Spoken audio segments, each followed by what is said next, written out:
Hey there, folks. Before we dive in, if you want to stay up to date with the latest stories, make sure to follow XNews3. It really helps us out if you subscribe, and leave a comment below. Your support means a lot, and it keeps us going with more videos like this one. Thanks for being here. On June 29th, 2025, just before dawn, 6 Russian military ships slipped silently into Ukrainian waters. They were cold, steel grey, and deadly. Each one was packed with soldiers, armoured vehicles and ammo, over 380 elite troops, 24 armoured personnel carriers and tons of explosives. Their mission? A secret amphibious landing meant to flank Ukraine's southern defences. No satellites saw them. No radar picked them up. Every move was calculated. Every route planned. From the Russian High Command's point of view, this was the perfect infiltration, a ghost fleet crossing the sea under the cover of night. But they didn't know one crucial thing: they were being watched. Ukrainian generals had already devised a plan to stop them. What happened next would prove that in war, nothing is guaranteed and safety is an illusion until the battle's truly over. At 3:14 a.m., under a pitch-black sky, the Black Sea was still until it wasn't. 6 heavily modified Russian amphibious vessels began moving west from occupied Crimea. On board, 380-plus soldiers, 24 BTR-82A armoured vehicles, and massive stockpiles of small arms and artillery shells.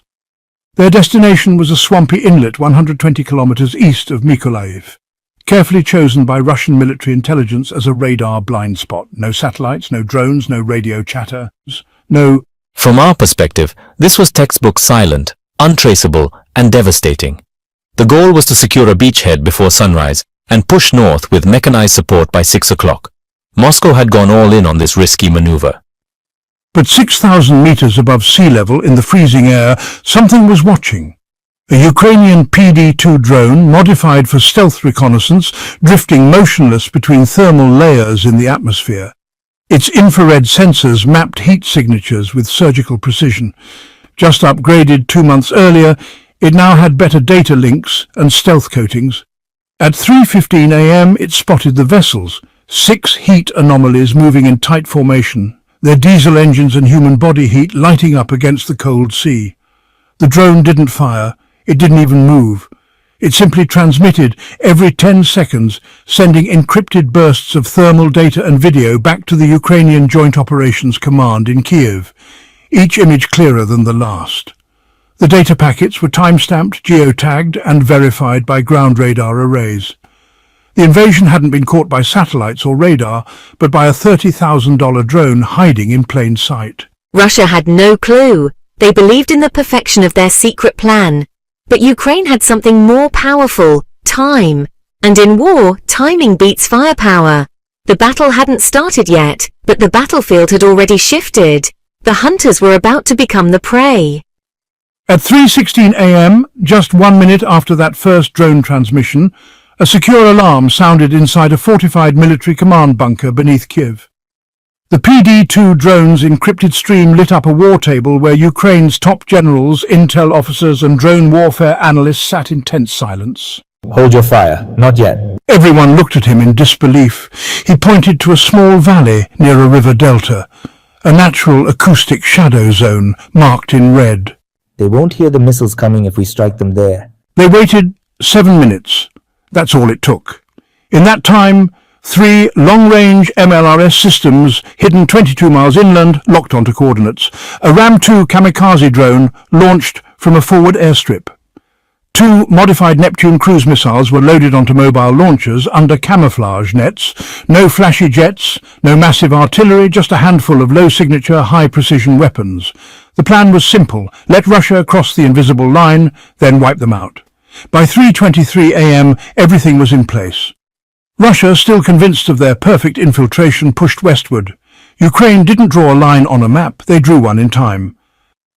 At 4:42 a.m., the Russian convoy entered the kill zone, a narrow inlet with steep banks and soft marshes that just soaked up radar signals and muffled sound.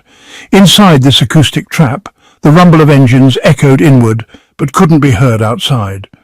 Still, the 6 Russian ships had no idea they were being tracked. They kept tight formation, 40 meters apart, just to avoid collision, only 17 seconds from annihilation. At 4:42 and 13 seconds, the order came from Ukraine's war room, execute. The first strike came from within. 3 Buravai MLRS launchers, hidden right there in a wheat field, unleashed a full salvo. 8,021 tuned 20mm saturation rockets, each one tipped with high explosive warheads, meant to rip through armor and just incinerate exposed troops. Seconds later, the Ram-2 kamikaze drone, a modified Lie 100, dived from 5,000 feet at a 70-degree angle. Its tandem-charge warhead pierced the control room of the lead ship, setting off secondary explosions from all the ammo on board.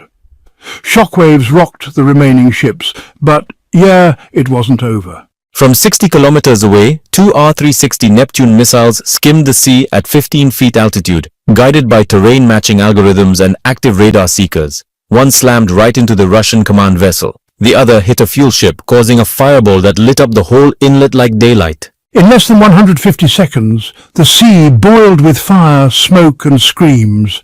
Russian soldiers leapt into freezing water only to be torn apart by shrapnel, waves or flaming fuel. The assault ended almost as quickly as it started. The results were brutal. All 6 Russian ships destroyed, all 24 armoured vehicles lost, over 320 Russian troops killed or missing. Only 4 survivors were later found, burned, shaken, incoherent. What made this strike historic wasn't just the destruction, it was how efficient it was.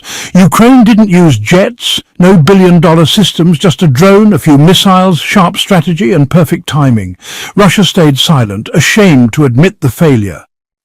By 4:47 a.m., the sea looked calm again, at least to the satellites. But beneath the surface, 6 Russian ships lay wrecked. Oil fires glowed on the waves.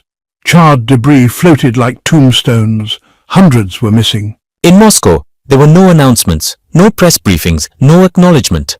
Russia's Ministry of Defense went quiet. State media changed the topic to unrelated naval drills in the Arctic, even as dozens of trackers noticed the sudden disappearance of the amphibious group around 3:30 a.m.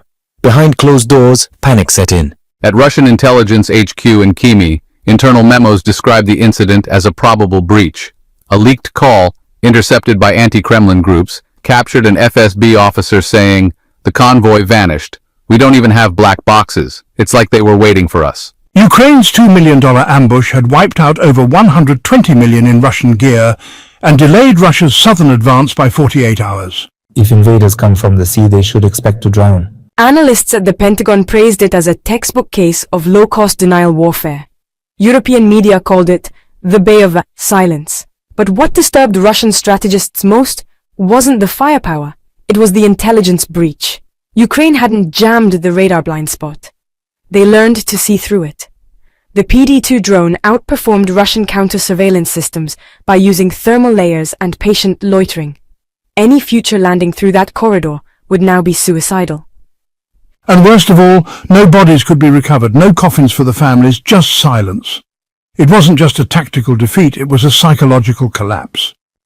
Ukraine rewrote the rules, not with billion-dollar bombs, but with a $30,000 drone and some cold calculation. That drone didn't carry weapons. It wasn't fast, but it changed everything by what it saw and how fast it could tell. In a war often measured by tank tonnage or missile cost, this ambush proved that clarity, patience and timing could be even deadlier.